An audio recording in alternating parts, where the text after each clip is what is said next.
Welcome to the Real News Network. I'm Paul Jay in Baltimore. In the last 3 months of 2012, the GDP in the United States grew at an anemic 0.1%.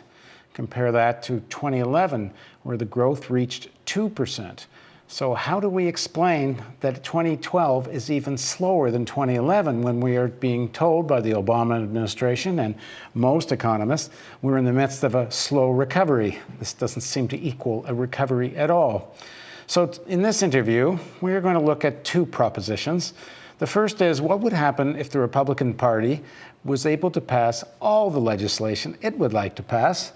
Would that lead to growth? And then we're going to ask the question, what if President Obama could pass all the legislation he's proposed? Would that lead to growth? And deal with the questions which both parties say they want to deal with, which is more jobs and less inequality. Now joining us to discuss all of this is Jeff Faux. He's the founder and now distinguished fellow of the Economic Policy Institute in Washington, D.C. He's an economist and a writer. He's written extensively on issues from globalization to neighborhood development. His latest book is The Servant Economy, where America's elite is sending the middle class. Thanks for joining us again, Jeff. Oh, good to be here, Paul. So let's start with the Republicans. First of all, lay out what they say they would like to do. I guess it has a lot to do with the Paul Ryan budget as sort of the vision they seem to rally around, although it's a fairly divided Republican Party. But if they could pass the Ryan budget and other legislation that they've tried to propose or pass in the House and can't get through the Senate or President Obama, would that lead to growth? No. The Republicans, it's all very complicated. And as you say, they're a House divided, but their proposals on the economy really come in package of three. One is a budget that aims at pretty grave austerity, cutting federal spending over the next 10 years. The second is tax cuts for the business class and the corporate class. And the third is to roll back the regulation that the Obama administration put in terms of financial controls, and generally to roll back the federal government's role in the economy, except, of course, where it benefits some of their particular financiers. So we take them one by one. The thing to understand is that in a modern economy, nobody spends, nobody works. And the dilemma that we're in now is that no one is spending. That is, consumers, as we know, are not spending because they've got credit problems, they've got job problems, and we've got 12 million or so households whose mortgages are below water. And in other words, that means that the house that they own is worth less than the mortgage that they owe on it. So consumers aren't spending, and consumers, depending on which you were talking about, are between 65 and 70% of the economy. Business is not spending because consumers aren't spending. You ask any businessman when you get before you or after you get through the sort of initial ideological responses, and you say, well, what is the thing that makes you invest? And of course, the thing that makes them invest is customers coming in the door with money in their pocket to spend on their goods. So that's not what's happening. And business is full of cash these days. And they're refusing to invest, not because they don't want to invest, but because they don't see the customer base for selling new products and services. And the third thing is regulation. And of course, what they would like to do is to cut back on even the weak teeth that the Frank Dodd legislation put over the financial community. And, so they're interested in less regulation. And of course, the deregulation that unstabled the economy, destabilized the economy back before the crash. So of the three things that the Republicans want, none of them will contribute to growth. That is, people spending more money. They want to cut back government spending exactly at the time when this is what we need in order to get people back to work. Nobody works, nobody spends, nobody works. And we learned in the Great Depression that when you're in a situation like this, which economists call often a liquidity crisis, and that is it's a crisis because the business class has got too much money and they don't want to invest it because they don't see any market for their goods. So when you're in that kind of a crisis, the only player in this drama is the government. Now, you could argue that, well, there is another player, and that is foreign buyers of U.S. goods. But we are still running a huge deficit, which means we are buying more from the rest of the world than we're selling to it.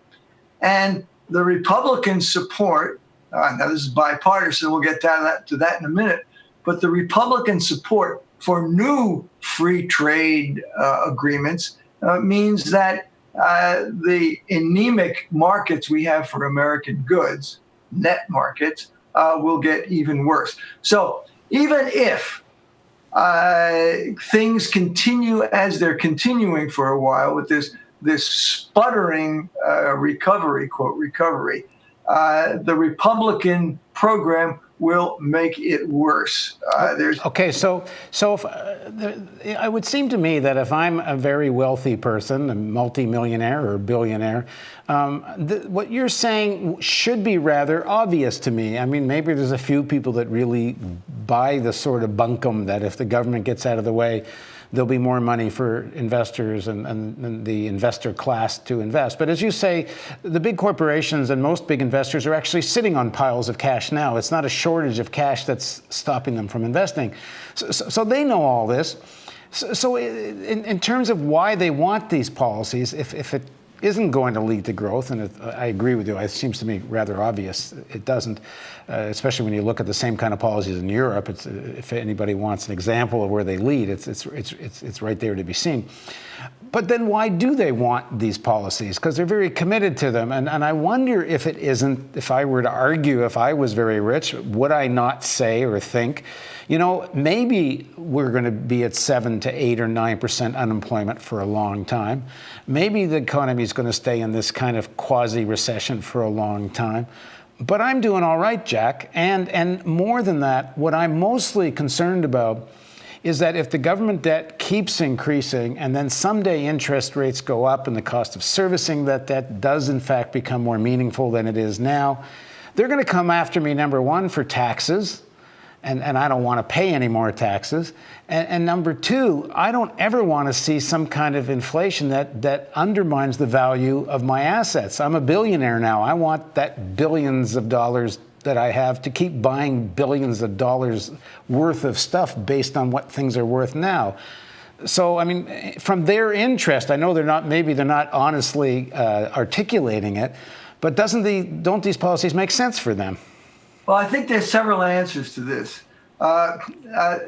If you're in the financial business, the policies certainly make sense. After all, what we have done with the financial institutions is that we've put them on a government low-interest diet so that the banks and the big brokerages can borrow money now for less than 1% from the U.S. government, go back and get more than that for buying government bonds, and take some of that money and put it in Brazil or other places and get 6, 7, or 8%. So their business is doing fine. And so long as we have a macroeconomic policy that relies only on lowering interest rates for banks and financial institutions, what's not to like if you're on Wall Street? Now the people who make things in America, this dwindling number of corporations who actually produce things here, are in a different situation. I would say that if this was 15, 20 years ago, they would be at the White House saying, you've got to start spending money because this isn't working. But more and more of them are producing overseas. more and more of them are looking at the emerging consumer markets of China and Asia and South America and places like that. So they're not as dependent on the American consumer as they used to be. But Jeff, hang on for a second, because I mean, the numbers I've seen, it's going to be a long time before consumer demand in India and China comes anywhere close to the traditional American level of demand. Isn't that right? Well, that's true. That's true. But if you're asking about their long term, that's an important factor. But there's another piece to this, and the other piece is more of the class relations in the United States.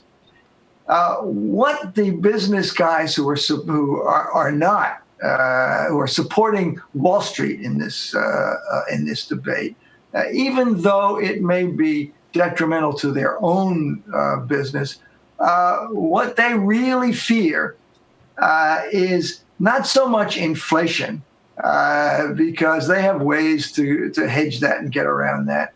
But they really fear going back to full employment in a atmosphere in which unions are growing, in which they're going to have to be paying not only more wages, but they're going to have to start reducing the kind of undermining of labor unions that they've done in the last 30 years.